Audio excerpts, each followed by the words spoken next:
I consider women a shape and not a size first, because I could put any woman in 3 different bras, for example, from the same company, and she's probably going to be in 3 different sizes on the label. We tend to understand that, whether we're men or women, when we go to buy shoes or we go to buy blue jeans. We might try different brands on in the dressing room and then decide this one fits, those 2 don't, and they can all be the same size. We love certain styles, and we'll go back, and we're open at that point to trading up or coming down in size.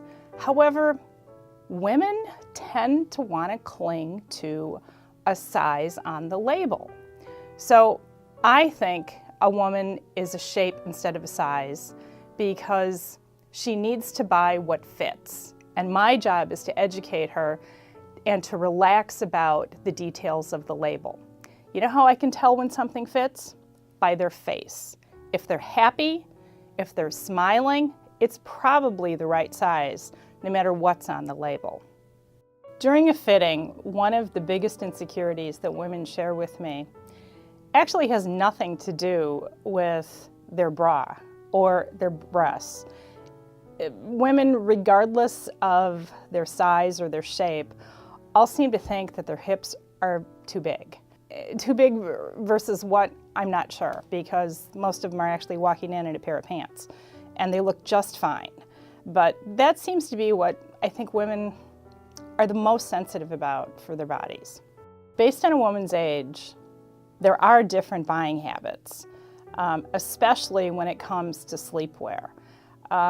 Unfortunately, and I know there's a lot of people that aren't going to like this answer, but young women tend to not want to spend a lot of money on what they actually sleep in, and they're typically guilty of not just sleeping in t-shirts that they probably never wore out in public, but they basically wear things to bed that border on rags.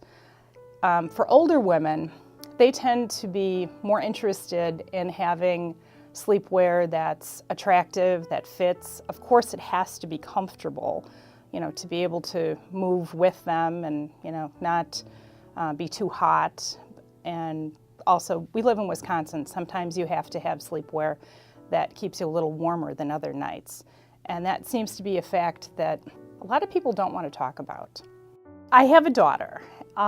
She's definitely grown up with me sewing something virtually every day of her life, threads, pins, somebody else's clothing that is, in the midst of some type of clothing surgery, as I call it. And she's become a very critical shopper. She tends to insist on good fit. She has a personal sense of style that allows her to shop in stores from thrift stores, Goodwill, high-end fashion stores, lots of eBay purchases, and put the outfit together, or as we say, put the package together and look amazing, and realizing that it's not about where she shops, but it's how she wears it. And I think that's an important message for every woman to understand, and I'm really proud that my daughter understood that at a very early age.